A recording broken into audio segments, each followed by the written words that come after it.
Hello. Can you tell me your name and where are you from? My name is Faith Garcia. I was originally born in Mexico, What part of Mexico? the city. The city of Mexico? Yeah. Okay.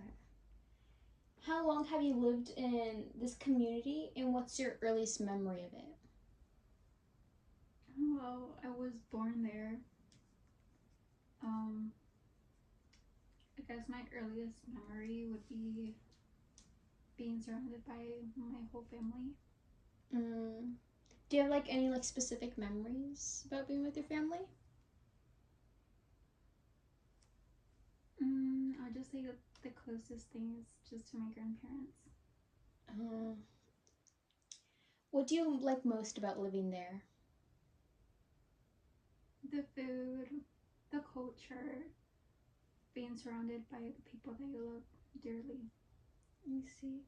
And what do you like most about living here in the United States? Um,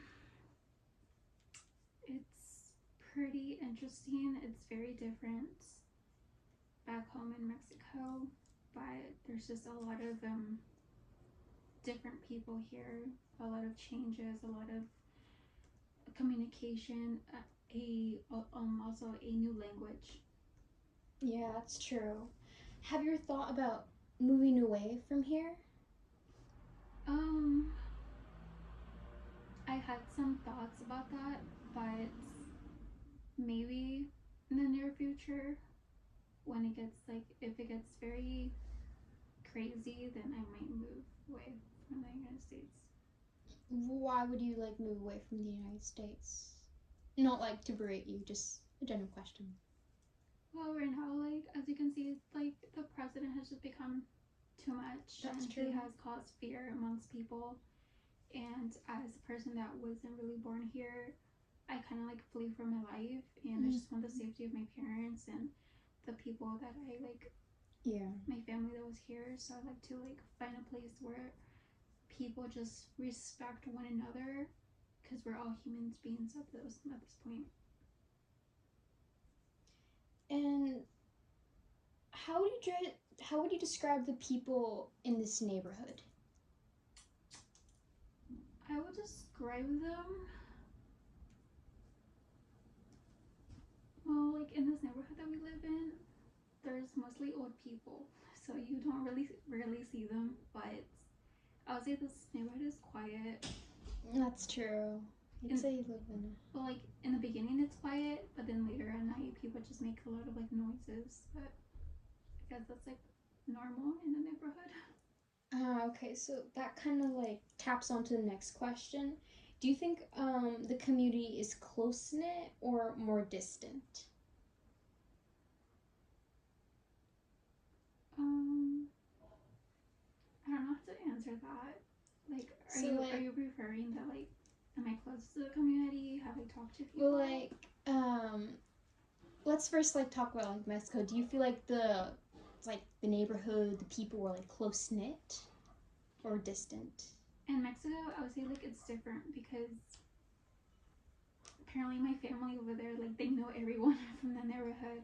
They're really close friends. But here, I won't say I'm close to the community. I mean, I would meet some new neighbors, or they would come and greet us. So I just said that I'm just pretty much close to one of my neighbors, but not the whole community. So it's not really that close knit as it is in Mexico. Yeah.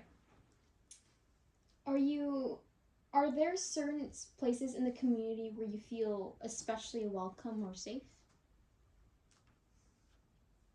Could you repeat that question one more time? Sorry.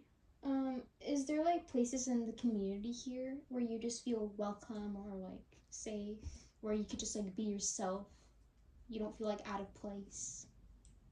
At first, I was feeling out of place because I just moved here, but then I got used to over time. Then I just kind of fit in. I was able to just be myself and just not be ashamed of where I came from.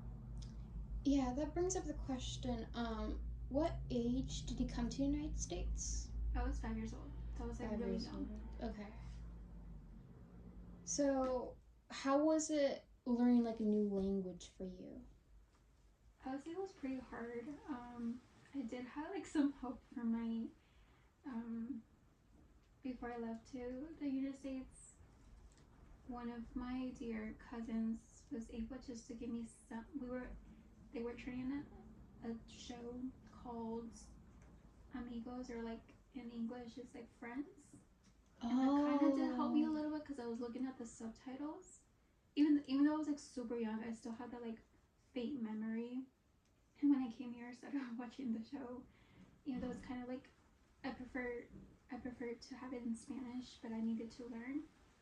And my parents, they only knew a little bit, and might as well just like help along. So I tried to read books, but I didn't understand that. So instead, I just watched the Friends show. I see.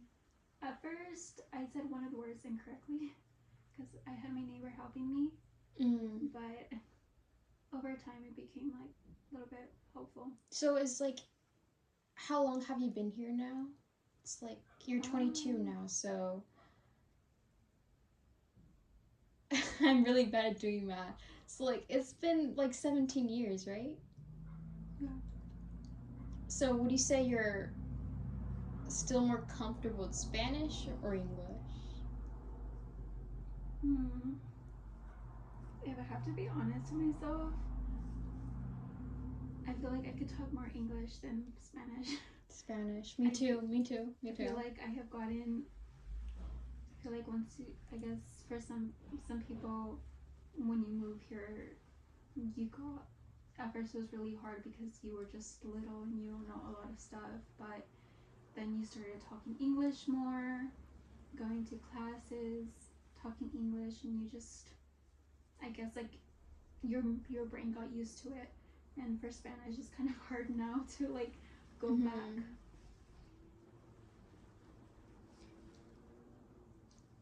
Now, I'm going to be talking about tradition and family and culture. Which family traditions mean the most to you? Is that like from the United States or in Mexico? Mexico, yeah. Let's see that in Mexico, where you're from. Can you repeat the question again? Yeah, of course. Which family traditions mean the most to you? Oh, that's very interesting.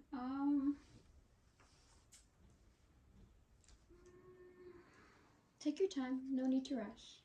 We had a lot of cultures in Mexico, but I guess the one that stands out the most, in my opinion, I would say, I would say during like the holidays, because for birthdays it's really special because all of your whole families come, even though they live far away.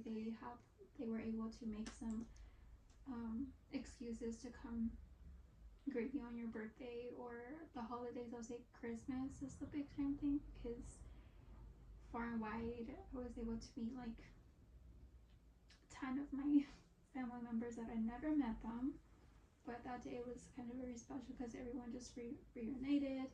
They were saying hello and they were like able to like, the whole family just came together. And it's like really important because in my family always comes first. If you're feeling sick, if you're feeling, I don't know, like if you're not sure about classes or anything like that, your family, like, or let's say like going to the supermarket. I remember we would go to the supermarket and I had like 20 people with me because family is just so close, and wherever you go, family comes first.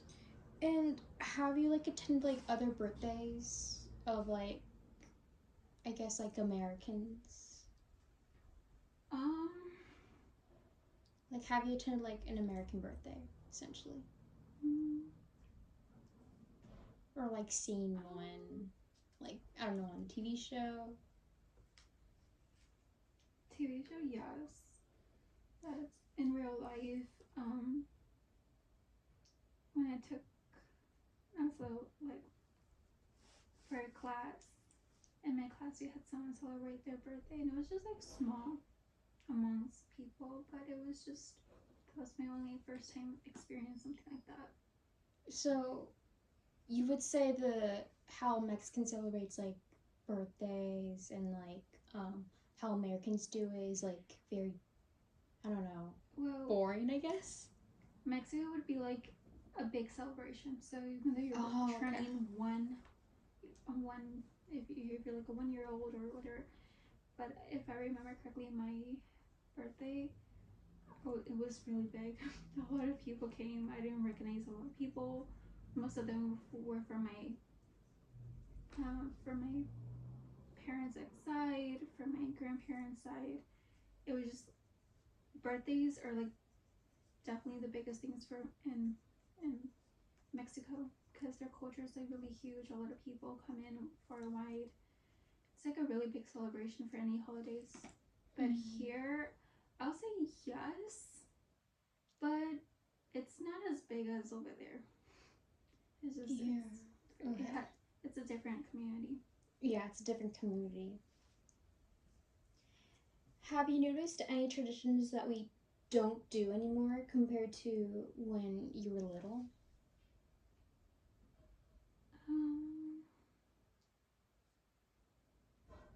I know like you were like very little when like you moved away from Mexico, but based on like what you could like remember, if there's like anything. I think we can move on to the next question if like you remember. You said like what holiday is the least in Mexico, or like have you like noticed any traditions that your family doesn't do anymore compared to when you were little? Family traditions. I would have to say that's a hard one because I kind of don't remember it. But the least tradition compared here, I know over here they do Thanksgiving, but over there they don't do that because it's like Thanksgiving. a different thing.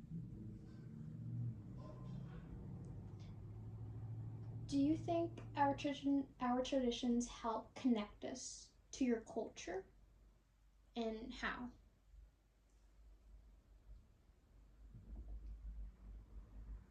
Can you repeat that one more time? Do you think traditions help connect to your culture, and how? Like I know like in Mexico there's a thing about like Dia de los Muertos. Yeah, that's like a really big thing, but I mean, my parents don't really like that because they also have been attending like going to church, and so they're like, my grandparents don't like that, and my aunt, so that was like kind of like a little bit change. But over there it's like really tough for Dia de los Muertos. At first I didn't understand it because as a kid they only told me candy is the one important thing. But then like just a little bit, I think the vague memory would be that Dia de los Muertos are also there is one word that I just saw. It's called Virgen de Guadalupe. That's also another one, a celebration too, because I remember I was just so little. I remember that we were walking and I saw like a statue of a woman. And they told me, oh, that's Virgen de Guadalupe. She's the one that like she's like apparently like a god to them. So that is that like the Mary, the one that like gave birth to Jesus? I don't think so. I mean, I'm not sure. Oh wait, so are you like, what religion are you?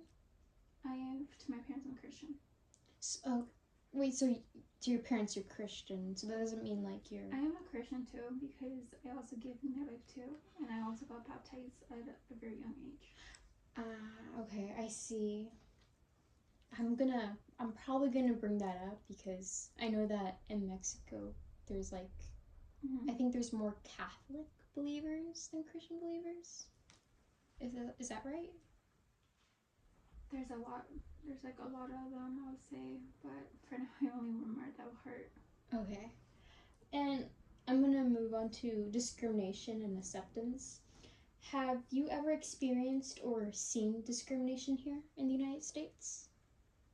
Yes, I have. I have experienced it with, I remember I would go with my parents to a grocery store and an older woman called us out because I was kind of like really white.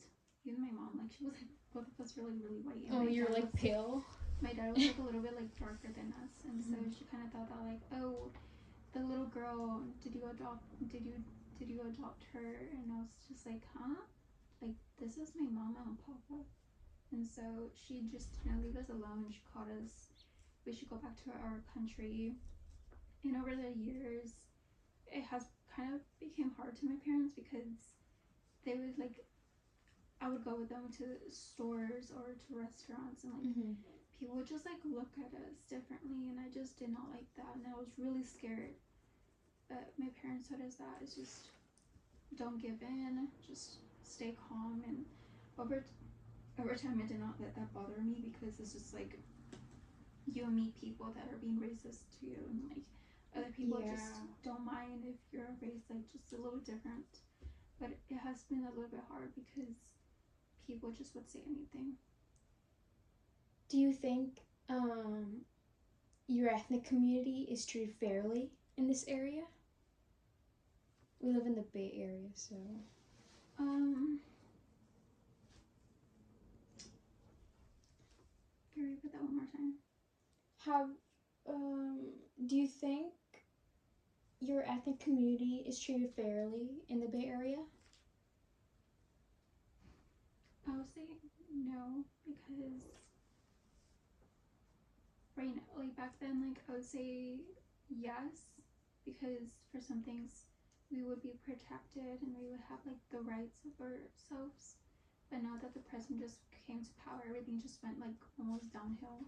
Became like a little bit, he caused fear amongst everyone, and so I guess that gave other people the power to not give us the rights, even though I wasn't born here, which I'm kind of like a little bit scared because I don't have like papers to go anywhere. But and there's like the ICE raids going on. Yeah, the ICE raids, and that's like the one thing like I was fearing. But then I just said that maybe just like study hard and hopefully like get through anywhere. But I would say that ICE is definitely one of the biggest impacts that they should really understand, that people that left their countries to start a new life is to experience something new, not being afraid and stuff. Yeah. And you cannot take up the people's rights. I mean, why do this now and why not back then? But for now, it's very strange. So I would say that the Bay Area, I think it's clearly in trouble because there's a lot of people like me who just want to have a new opportunity in their lives and just start something. But I feel like we're not being treated fairly, even though we're all human beings. We breathe the same air. Yeah. Have you noticed in how people from different backgrounds interact here?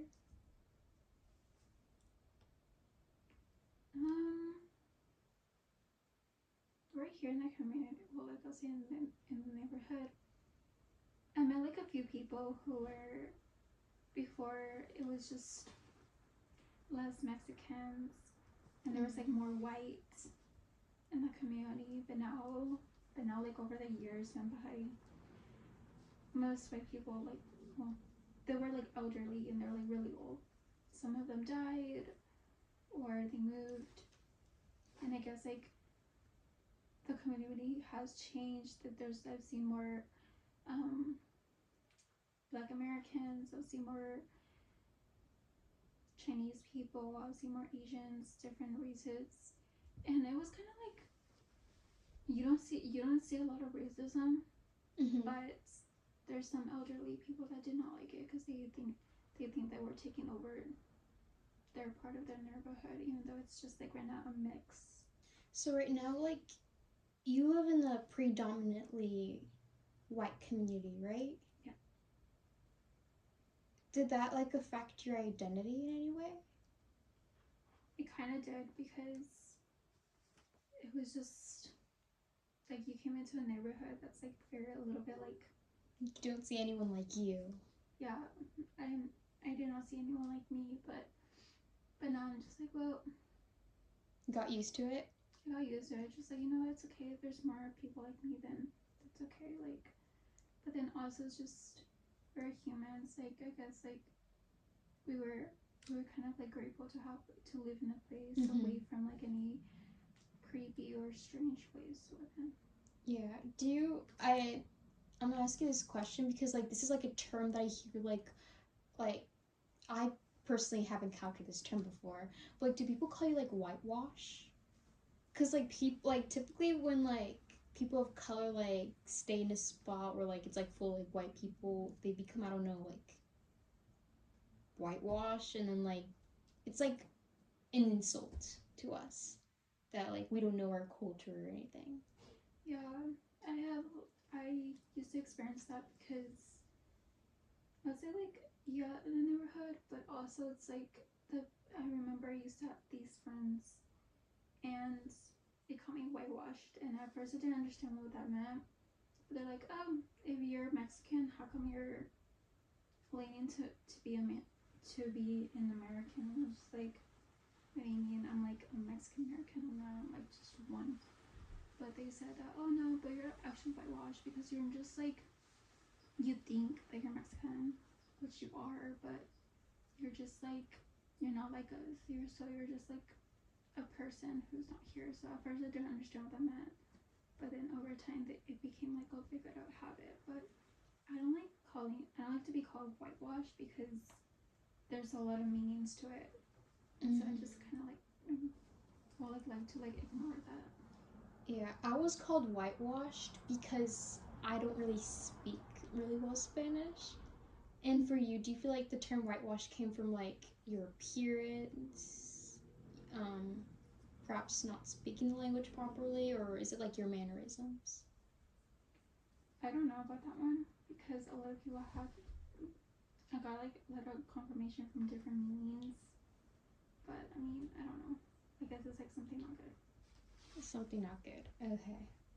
And I also want to touch back to like your identity as like a Christian, because I've met a lot of Catholic Mexicans, but I've like not really met a lot of like Christian Mexicans. Do you feel like your identity was, as being a Christian, different from theirs? Was like your experiences like, I don't know, anything distinct from theirs? Do you have like a hard time relating? Are you talking about like relating towards like the family that like I lived for so long, but they're just like a little bit different than us? Specifically about like religion, like basically I'm talking about how it is like interacting with people of your culture, but like being as a Christian.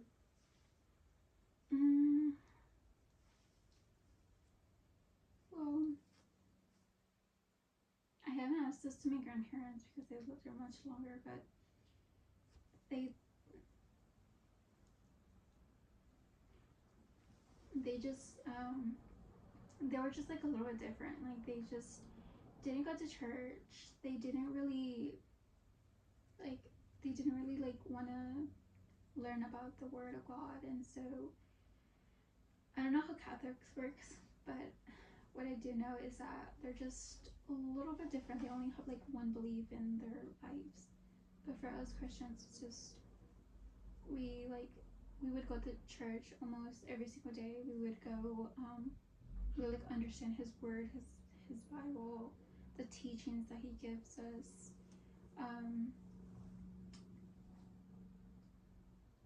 Just to say the fact that it was a little bit hard because I'm just like I was so confused. I was like, wait, so if I'm Christian, then what about my family in Mexico? Like, are they not Christian?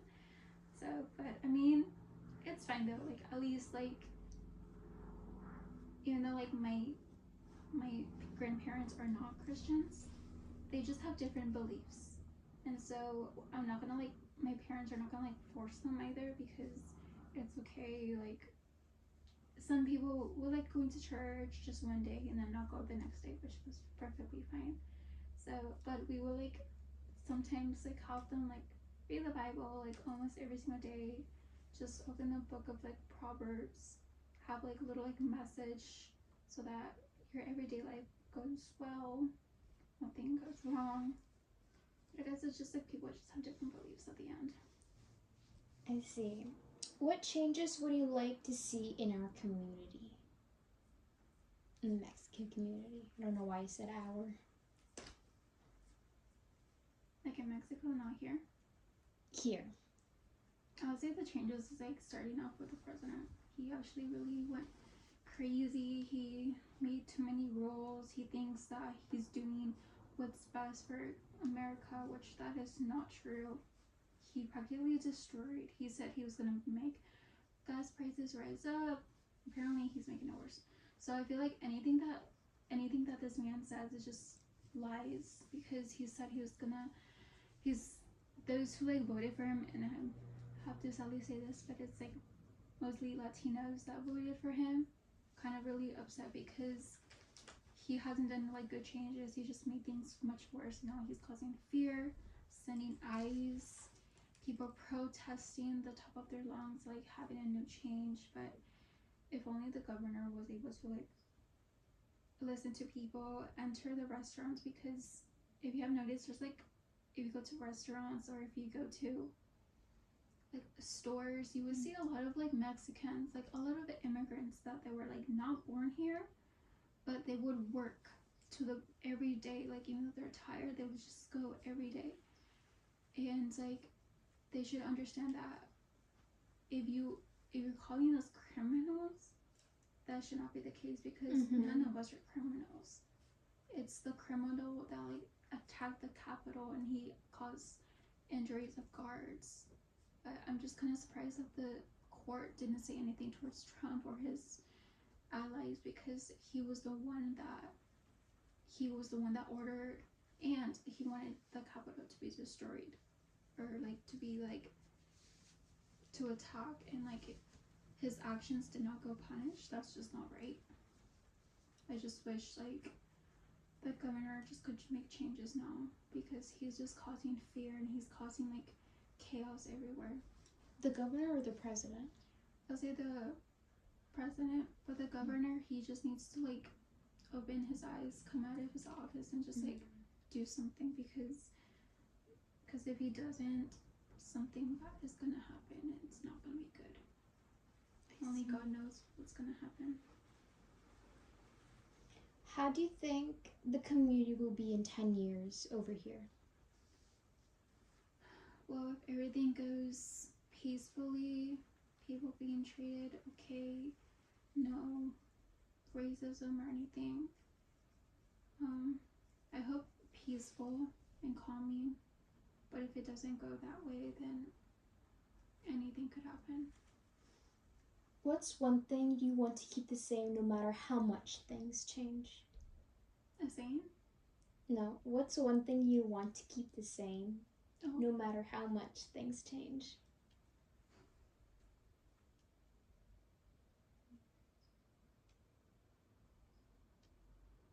I would say the rights of people. Just how I remember going to school here, I remember they said there would be like a pledge of allegiance to the past, and we will be repeating that, justice and liberty and rights. So I feel like they should honor that because everyone has all rights. God created this planet for everyone, not just one person, and they shouldn't really destroy anything like that because they're practically destroying what God has created for us. And so I feel like that should just like stay the same. Like everyone should have rights. Everyone should have a say into what do they believe, and that people should hear, like people who are in charge, like if the governor could just hear our words, and like because if he doesn't, he's gonna be incompetent. Incompetent? No, accomplice, like. Oh, I see. Yeah. Sorry about that. No. Well, that's all the questions I have for you. Thank you so much, Faith, for this interview, and thank you so much for your time. Of course.